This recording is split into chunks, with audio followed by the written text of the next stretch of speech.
16 June 2025-এ সন্ধ্যার দিকে এই ভবনে প্রেস স্টুডিওতে সংযোগ বিচ্ছিন্ন হওয়ার সাথে সাথেই একটি শক্তিশালী বিস্ফোরণের শব্দ শোনা যায়। এই সময় সংবাদ উপস্থাপক সাহার ইমামি বিমান আক্রমণের ধাক্কা অনুভব করে সেট থেকে নিরাপদ স্থানে চলে যান। এই ভবন ছিল ইরানের রাষ্ট্রীয় সংবাদ প্রচারের মাধ্যম। ইসরায়েলের হামলায় এখানে প্রায় সবকিছু ধ্বংস হয়ে গেছে।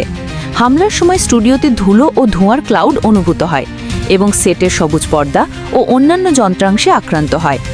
আইআরইবি বলেছে সেখানে 4টি বোমা আঘাত এনেছে। লাইভ সম্প্রচার বাতিল হয়ে সেট থেকে প্রাক রেকর্ডেড সামগ্রী প্রকাশ করা হয়, তবে পরবর্তী সময় অন্য স্টুডিও থেকে সম্প্রচার শুরু হয়। কয়েকজন মিডিয়া কর্মী আহত হওয়ার কথা বলা হলেও নিশ্চিত মৃত্যুর সংখ্যা এখনও স্পষ্ট নয়।